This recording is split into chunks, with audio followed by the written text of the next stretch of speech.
11 06 04 69. Nah, di sini saya akan menjelaskan mengenai kurikulum dan perubahan kurikulum. Suatu kurikulum disebut mengalami perubahan bila terdapat adanya perbedaan dalam satu atau lebih komponen kurikulum antara dua periode tertentu yang disebabkan oleh adanya usaha yang disengaja. Nah, tentunya untuk menuju perubahan yang lebih baik lagi untuk menyesuaikan dengan kondisi keadaan. Nah, adapun perubahan komponen kurikulum terjadi apabila terdapat perubahan pada komponen tujuan pendidikan, materi pembelajaran, dan strategi pembelajaran. Faktor-faktor yang mempengaruhi perubahan kurikulum yaitu yang pertama ada falsafah pendidikan. Falsafah negara memainkan peranan yang penting dalam memberikan corak sistem pendidikan di sebuah negara. Falsafah Pancasila di Indonesia akan menentukan arus yang berbeda dengan falsafah bangsa lain. Nah, yang selanjutnya yaitu ada kehendak masyarakat. Globalisasi yaitu perubahan budaya memaksa masyarakat untuk berkembang dan menentukan pilihan untuk kemajuannya. Dari sinilah masyarakat akan merubah mengikuti perubahan sehingga kurikulum pendidikan akan berubah sesuai dengan kehendak masyarakat. Yang selanjutnya itu ada faktor dari politik. Nah, karena pendidikan merupakan bagian pengurusan dari masyarakat, maka setiap rezim akan memiliki kebijakan-kebijakan terkait pendidikan yang ditempuh. Yang selanjutnya yaitu ada faktor dari pembangunan negara dan perkembangan dunia. Perkembangan kurikulum juga dipengaruhi oleh faktor pembangunan negara dan perkembangan dunia. Negara yang ingin maju dan membangun akan selalu merubah kurikulum pendidikannya agar dinamis untuk mengikuti perkembangan zaman. Yang selanjutnya yaitu ada faktor perubahan sosial. Sistem sosial adalah sistem yang mengatur interaksi dan hubungan masyarakat dengan sudut pandang tertentu. Lebih spesifik, mengatur hubungan antar individu di masyarakat dengan individu lain agar terbentuk interaksi yang manusiawi. Juga untuk mengatur agar masyarakat terhindar dari kerusakan. Nah, yang selanjutnya yaitu ada faktor perkembangan ilmu dan kepentingannya. Zaman dan masa selalu berkembang silih berganti. Tiap masa akan dijalani generasi dengan kemampuan berbeda dan teknologi berbeda. Secara normal, masa sekarang dan masa depan akan memiliki teknologi yang semakin maju dan ilmu yang semakin bertambah. Semua ini menuntut adanya perubahan kurikulum untuk mengikuti perkembangan ilmu dan kepentingannya dan bermanfaat untuk manusia. Nah, apa sih alasan dan tujuan perubahan kurikulum? Alasan dan tujuan perubahan kurikulum pada dasarnya tujuan pemerintah mengganti kurikulum dalam pendidikan tidak lain adalah karena ingin memperbaiki mutu pendidikan supaya bisa berkembang lebih baik dari sebelumnya. Tetapi perubahan itu harus terukur dan tidak serampangan. Perubahan harus mengikuti kualitas peserta didik, guru pembimbing, fasilitas sekolah, dan lembaga pendidikan yang layak. Secara global, perubahan kurikulum harus memastikan sistemik dan teknik permasalahan pendidikan. Nah, dampak dari perubahan kurikulum. Segala perubahan akan menghasilkan dampak bisa negatif atau positif. Penerapan kurikulum jika tidak ditangani dengan penanganan yang khusus akan menyebabkan kekacauan di dunia pendidikan. Contohnya seperti ketika sebuah sekolah telah memfokuskan pada visi yang telah disusun secara tiba-tiba kurikulum diganti, tentu sekolah tersebut harus mengganti tujuan yang ingin dicapai. Mungkin pemerintah merasa bahwa perubahan kurikulum dapat memberi perubahan yang lebih baik pada mutu pendidikan, tetapi nyatanya tidak demikian. Nah, perubahan kurikulum di Indonesia. Perubahan kurikulum di Indonesia dimulai sejak tahun 1945 sampai dengan sekarang, yaitu kurikulum 2013. Semua kurikulum nasional dirancang berdasarkan landasan yang sama, yaitu Pancasila dan Undang-Undang Dasar 1945.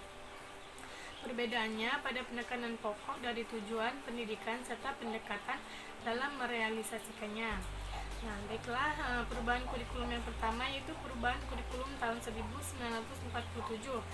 Kurikulum ini bersifat politis yang tidak mau lagi melihat dunia pendidikan, masih menerapkan kurikulum Belanda yang orientasi pendidikannya dan pengajarannya ditujukan untuk kepentingan kolonialis Belanda, lebih mengutamakan pendidikan watak, kesadaran bernegara dan bermasyarakat daripada pendidikan pikiran. Nah, yang selanjutnya yaitu ada kurikulum 1952. Nah, kurikulum ini diberi nama Rencana Pelajaran Terurai 1952. Kurikulum ini sudah mengarah pada suatu sistem pendidikan nasional. Fokusnya pada pengembangan daya cipta, rasa, karsa, karya, dan moral atau pancawardhana. Yang selanjutnya yaitu ada kurikulum tahun 1964. Nah, pembelajaran pada kurikulum ini dipusatkan pada program pancawardhana yang meliputi pengembangan daya cipta, rasa, karsa, karya, dan moral. 5 kelompok bidang studi yaitu moral, kecerdasan, emosional atau artistik, keprigalan atau keterampilan, dan jasmani. Yang selanjutnya yaitu ada kurikulum tahun 1968. Kurikulum ini bertujuan bahwa pendidikan ditekankan pada upaya untuk membentuk manusia Pancasila sejati, kuat, dan sehat jasmani, mempertinggi kecerdasan dan keterampilan jasmani, moral dan budi pekerti, dan keyakinan beragama. Isi pendidikan diarahkan pada kegiatan mempertinggi kecerdasan dan keterampilan serta mengembangkan fisik yang sehat dan kuat. Nah, yang selanjutnya itu ada kurikulum tahun 1975. Kurikulum ini menekankan pada tujuan agar pendidikan lebih efisien dan efektif. Yang melatar belakanginya adalah pengaruh konsep di bidang manajemen, yaitu MBO atau Management by Objective yang terkenal saat itu.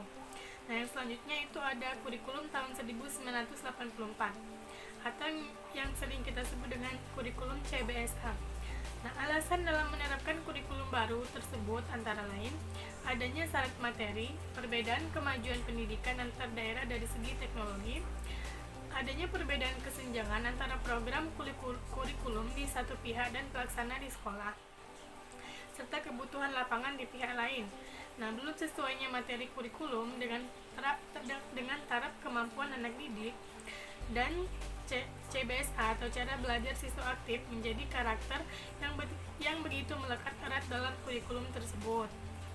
Yang selanjutnya itu ada kurikulum pada tahun 1994.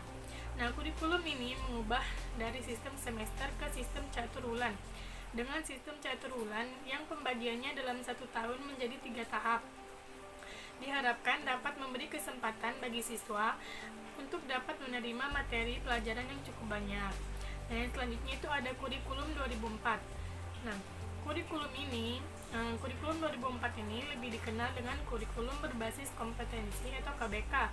Pendidikan berbasis kompetensi menitik beratkan pada pengembangan kemampuan untuk melakukan atau kompetensi tugas-tugas tertentu sesuai dengan standar performance yang telah ditetapkan. Hal ini mengandung arti bahwa pendidikan mengacu pada upaya penyiapan individu yang mampu melakukan perangkat kompetensi yang telah ditentukan. Nah, yang selanjutnya itu ada kurikulum tahun 2006. Kurikulum 2006 ini dikenal dengan sebutan kurikulum tingkat satuan pendidikan atau KTSP. Perbedaan yang paling menonjol adalah guru lebih diberikan kebebasan untuk merencanakan pembelajaran sesuai dengan lingkungan dan kondisi siswa serta kondisi sekolah. Nah, yang terakhir yang kita gunakan saat ini yaitu ada kurikulum tahun 2013. Nah, kurikulum ini prinsip utamanya didasarkan pada model kurikulum berbasis kompetensi dengan standar kompetensi lulusan yang ditetapkan untuk satu satuan pendidikan, jenjang pendidikan, dan program pendidikan. Kurikulum tahun 2013 ini memiliki 3 aspek penilaian, yaitu aspek pengetahuan, aspek keterampilan, dan aspek perilaku. Nah, sekian yang dapat saya jelaskan. Apabila ada kesalahan dan lebih kurangnya, saya mohon maaf. Kepada Allah saya mohon ampun. Saya akhiri. Wassalamualaikum warahmatullahi wabarakatuh.